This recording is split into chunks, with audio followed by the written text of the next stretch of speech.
A homeless boy yells, "Don't eat that!" at a billionaire about to take a bite of his fancy dinner. Everyone stops, staring, confused. The billionaire freezes, fork in midair, and asks, "Why?" What the boy says next doesn't just shock him, it changes everything. This isn't just about a meal. It's about a truth so unexpected, it'll leave you questioning how much you really know about the world around you.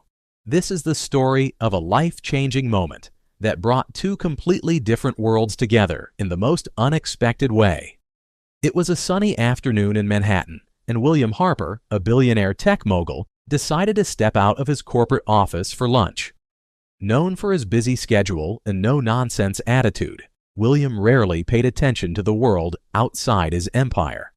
He settled into a seat at a corner table, away from the main crowd, his phone in hand.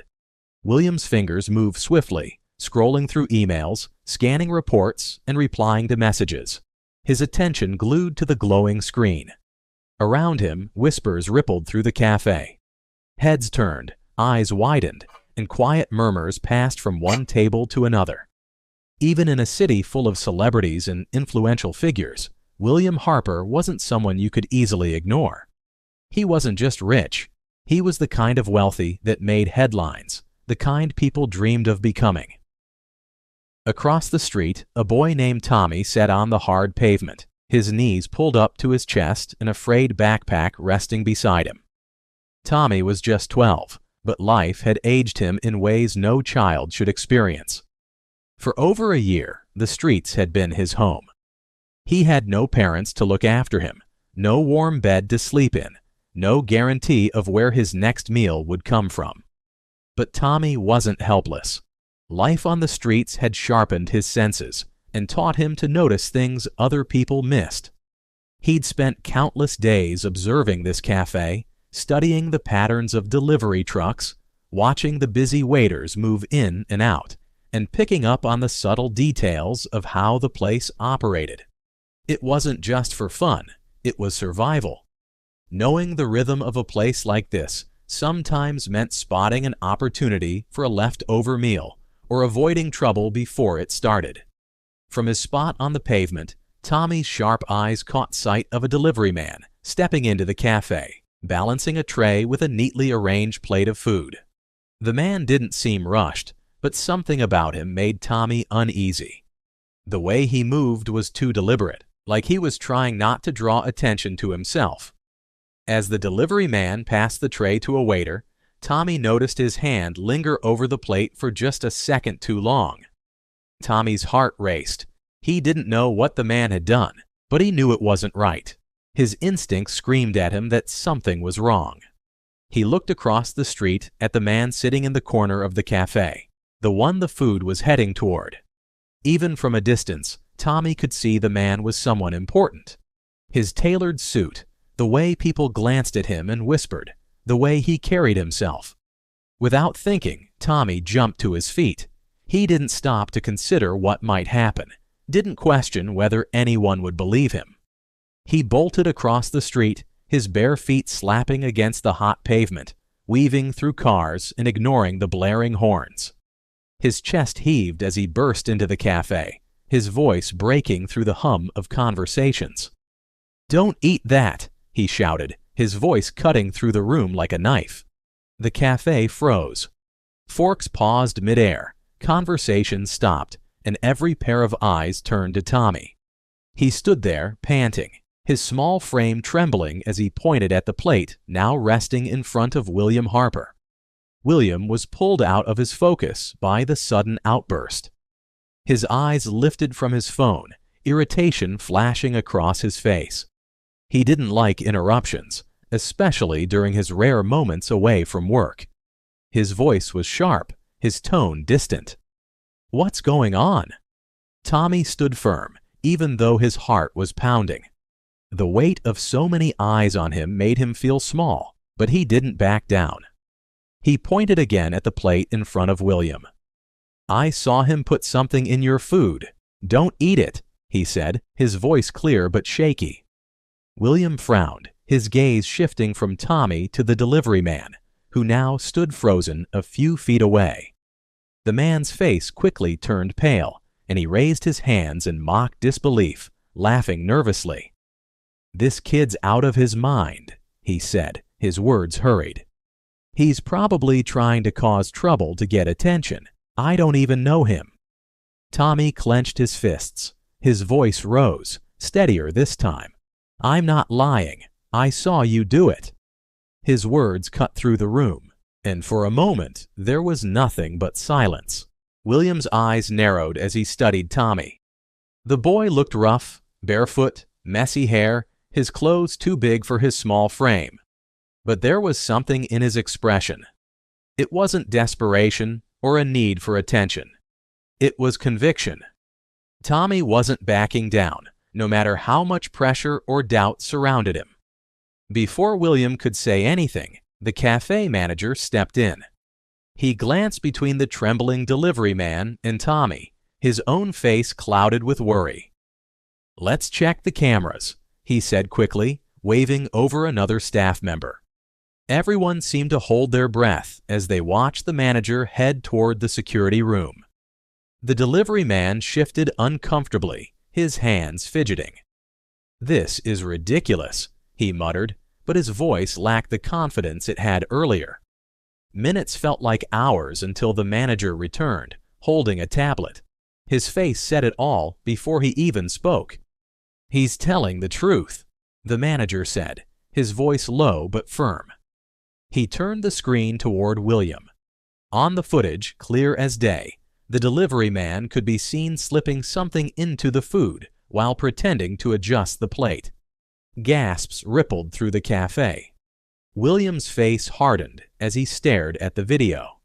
He didn't say anything at first, just looked at the plate in front of him and then back at the man who had tampered with it.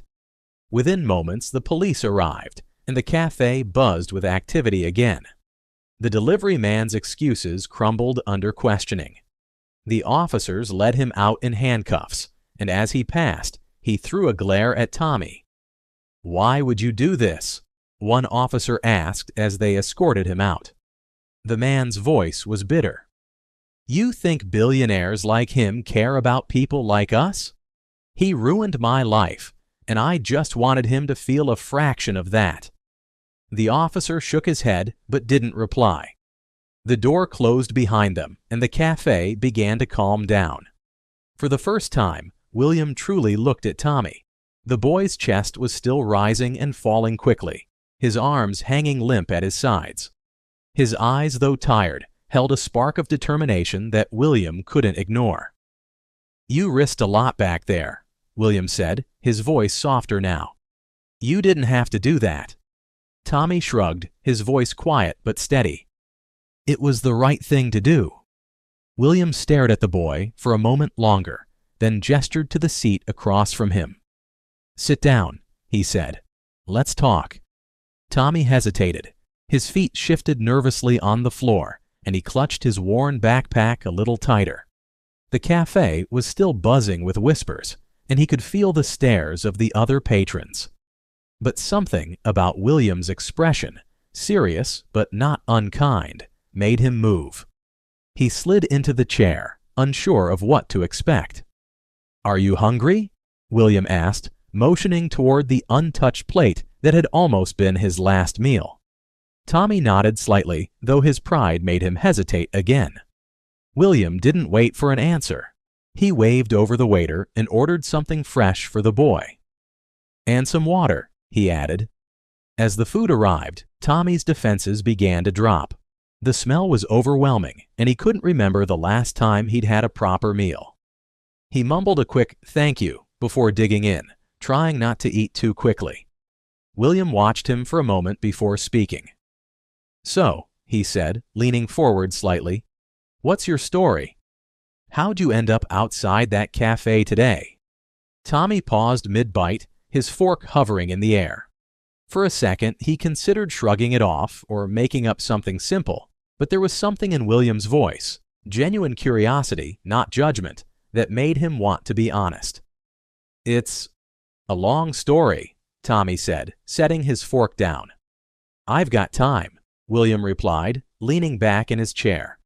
Tommy took a deep breath and began to talk. Slowly at first, but the words started to flow as he went on. He told William about how his parents had passed away when he was just 10. With no family willing to take him in, he'd ended up bouncing between shelters until he finally landed on the streets. He described how he learned to survive, watching people, staying sharp, and looking for small ways to help others when he could. "I don't know," Tommy said, his voice quiet. "Sometimes I just feel like, if I can do one good thing, maybe it makes the rest of it not so bad." William listened intently, his usual businesslike demeanor gone. There was no trace of impatience, no checking his watch or phone. For once, he was fully present, and Tommy noticed. When the boy finished, William sat quietly for a moment, letting the weight of Tommy's story settle. Then he leaned forward, resting his elbows on the table. "You saved my life today," he said, his voice steady but filled with emotion. "And I'm not going to forget that." Tommy looked down, unsure of what to say. "But more than that," William continued, "I'm not going to let you go back to the streets. You've been through too much. You deserve better." "What do you mean?" Tommy asked, his eyes widening slightly. William smiled faintly. "I mean, I'm going to help you, not just with money, but with what you need to really get back on your feet. A place to stay, school, whatever it takes. You've already proved how strong and smart you are. Let's make sure you have the chance to use it." Tommy stared at him, his mind racing. Part of him wanted to be skeptical, to dismiss it as a rich man's empty promise. But something in William's tone, the way he looked at him, told Tommy this wasn't a passing gesture. Over the next few days, William followed through. He arranged for Tommy to stay at a safe shelter, not just one of those overcrowded places that Tommy had grown used to, but somewhere clean and supportive. He connected him with tutors and counselors who could help him catch up on the schooling he had missed. And he made sure Tommy had clothes, supplies, and everything else he needed to start again. For Tommy, it was overwhelming at first. He wasn't used to kindness without strings attached, but for the first time in years, he allowed himself to hope. And for William, it was the beginning of a connection that reminded him there was more to life than work and success. It was about making a real difference, one person at a time. The story quickly went viral. News outlets covered the incredible moment, hailing Tommy as a hero. People across the city rallied to support him, donating clothes, food, and school supplies. As for William, the incident profoundly changed him. Known for being aloof and focused solely on business, he began to take a more active role in philanthropy. He started initiatives to help homeless youth, using his resources to make a difference. Tommy, now living in a safe environment, thrived.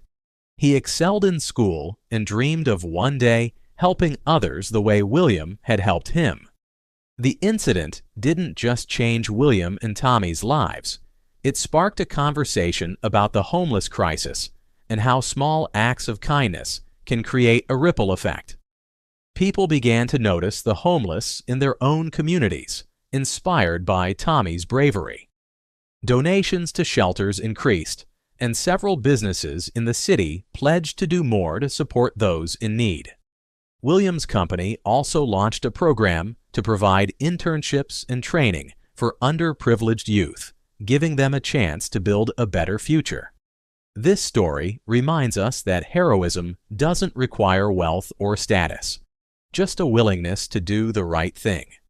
Tommy's courage saved a life, but it also showed the world the power of compassion and bravery. It's a lesson in looking beyond the surface, in recognizing that even the smallest voices can make the biggest impact. Have you ever been falsely accused or felt like no one believed you?